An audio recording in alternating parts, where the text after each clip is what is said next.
Hey there, everyone. Welcome to A Slice of Life with Kellie and John. Today, we are going to have a reading from one of John's many books um, called The Delivery Man.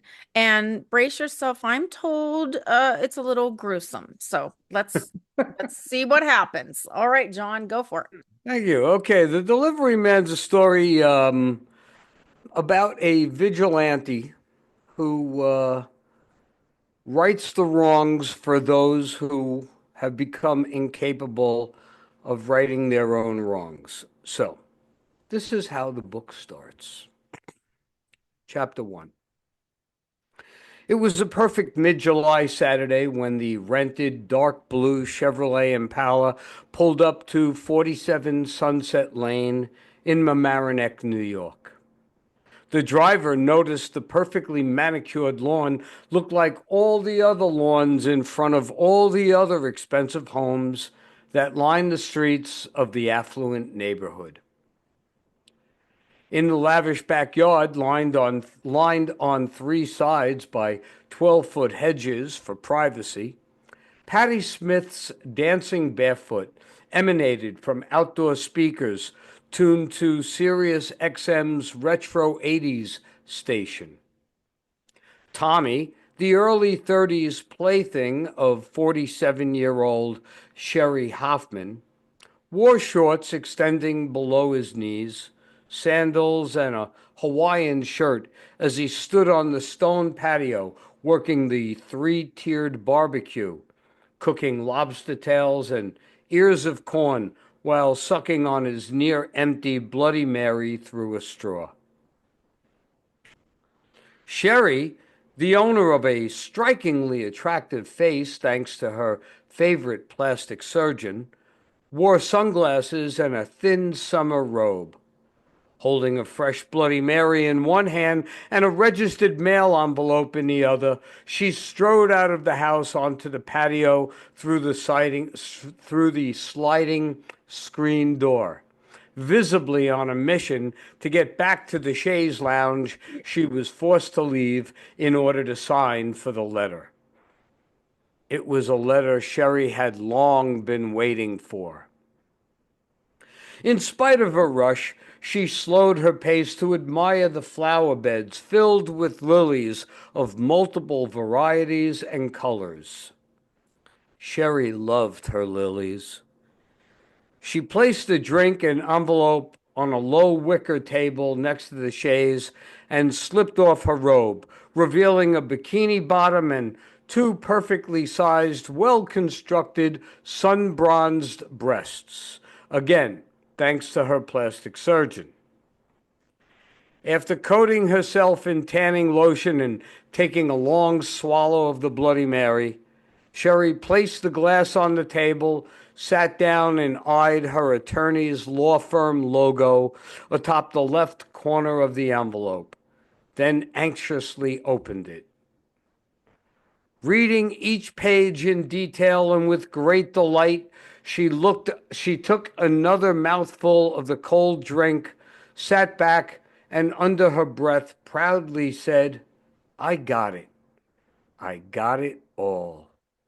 Then her eyes hungrily returned to the paperwork. As the song faded, Sherry and Tommy heard the doorbell ring through the screen door. Tommy continued to cook. Sherry continued to read. Till Tuesday's Voices Carry began as the doorbell rang again and again. "Can you get that, Tommy, honey?" Sherry asked coyly, having no intention of getting up again. With an annoyed frown on his chiseled face, he turned toward her and called back, "What's it look like I'm doing here?" Then returned his attention to the lobsters, corn, and the now empty Bloody Mary in his hand. Visibly pissed off, the topless woman rose from the chair, dropped the pages on the cushion, and put on her robe. Walking across the grass and behind Tommy's back, she flipped in the finger and accompanied it with an evil look.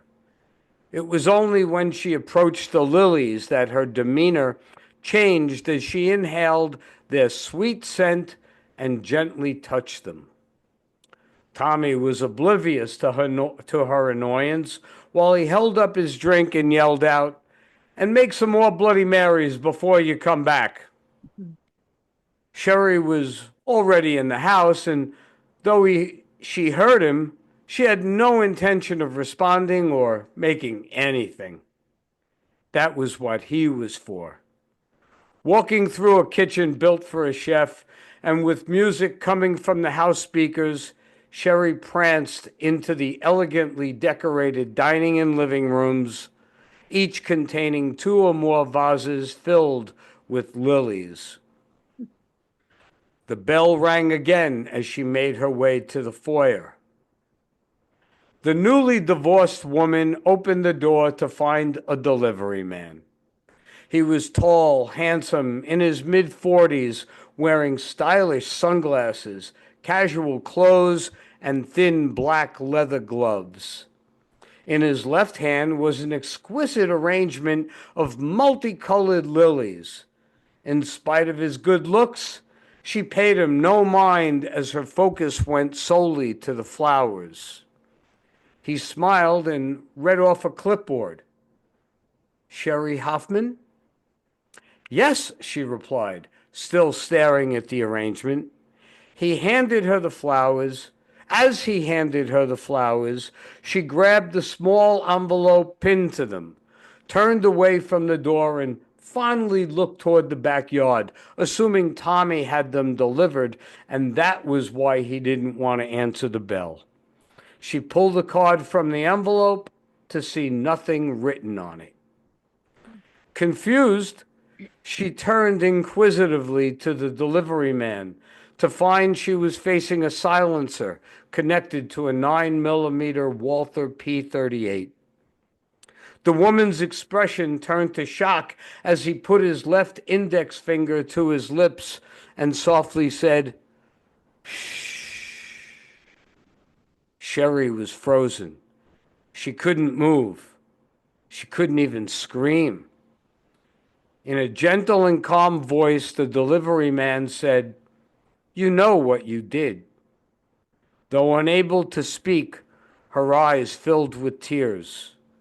Emotionless, he continued, "The flowers are from Mark. This is from me." And with that, he pulled the trigger, putting a hole in the center of her forehead.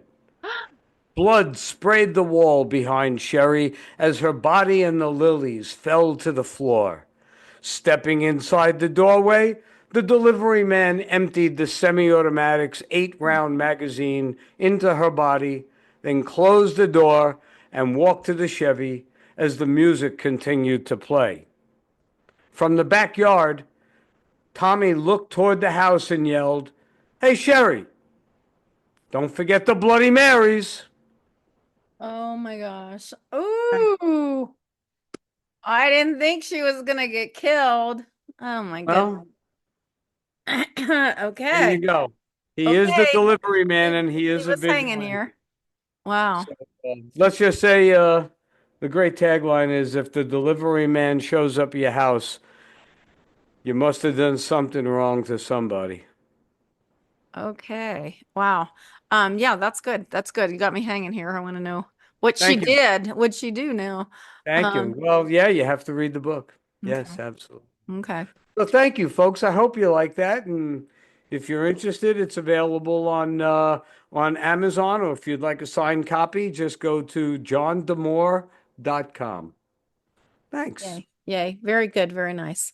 Thank Thanks you. for sharing that. And sorry about the interruption of the dogs. This is our fourth session we've done today, and they were good for the first three, but now they want to be on mommy's lap. I So, didn't hear the dog, and well, they're just both I had the page climbing up all on the over me. screen. I had the page up on the screen, so I didn't see what was going on. Yeah. So Oh, they they're were here. fine, and I'm They're here. well. But There you go. They liked the they story. wanted to hear the story. Well, my one dog, Cassie, she watches TV and she actually follows the emotion and she gets up and down and looks over at me and she really gets into it. She's very smart, very intelligent. You like my voice. There you Yeah, go. so she probably wanted to hear the story, and now she wants to know more. Sorry, you're going to have to Anyway, read it to her. All right. Thank you, yeah. folks. Thank you, All right. Kelly. Thanks, John. Awesome. All views expressed in this video belong to Kelly Nicholson, John D'Amore, and guests. These discussions do not represent the opinions of any entity whatsoever with which they have been affiliated now or will be in the future.